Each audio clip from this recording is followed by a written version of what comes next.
sinds bestormisen i afstand.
He said, Pete, you know, they used to have sailboats on this river with a boom 70 feet long. I said, oh, don't give me that. He said, no, I got a book on it.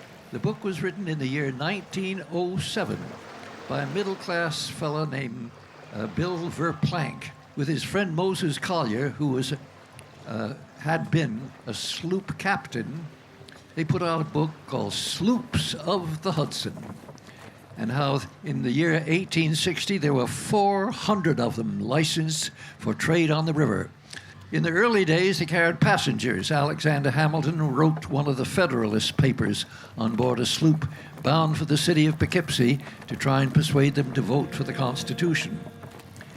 And, well, I said to Vic, if we got enough people together, we could probably afford to build one. It would cost over $100,000. But if we got enough people, so we got a committee going. A businessman in Cold Spring let us have a little party on his lawn.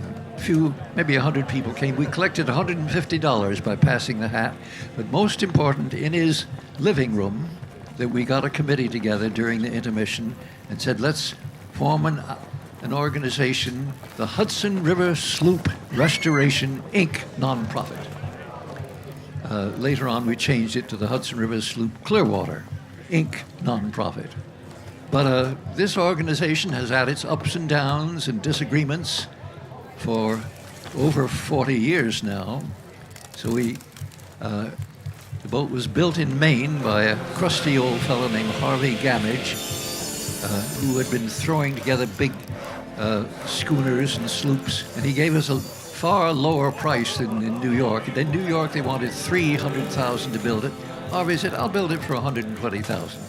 And the Coast Guard insisted that the architect made the boat with a little bit of a V-shaped hull, more terminal stability.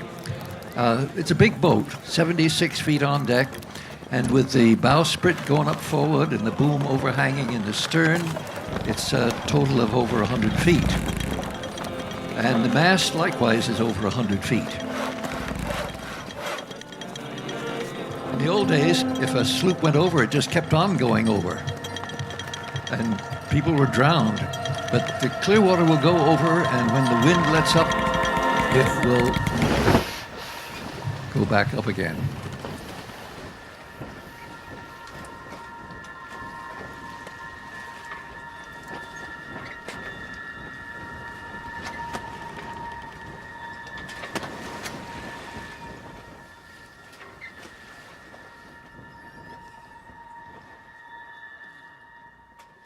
Well, I told it once already today, so you'll hear the same story.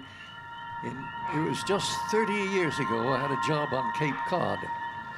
And at midnight, a teenager took me out sailing in a little 11-foot catboat.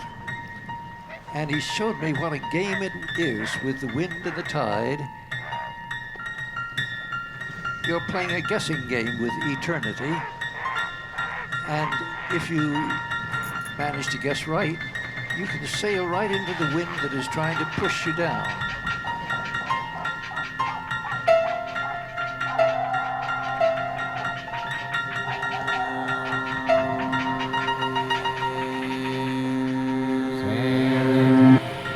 wind's coming from the north, but if you sail northwest, and then you tack and sail northeast, and then sail northwest again, then sail northeast again, little by little you're going north in spite of the wind, using the very power of the wind against you.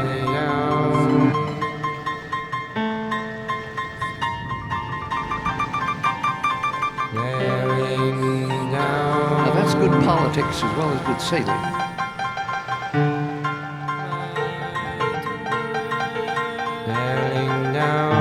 So you never can tell, the good and bad are all tangled up in this world.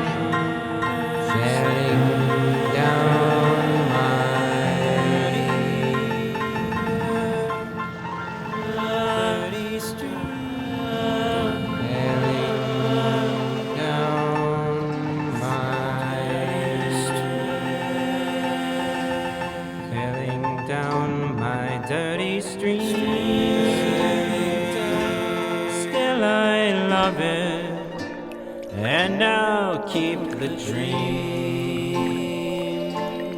that someday, though maybe not this year, my Hudson River will once again run clear. High in the mountains of the north, crystal clear, and I see trickles forth, with just a few floating wrappers of chewing gum, dropped by some hikers to warn of things to come. It blends falls 5,000 honest hands worked at the consolidated paper plant. 5 million gallons of waste a day. Why should we do it any other way? The valley, 1 million toilet chains. Find my Hudson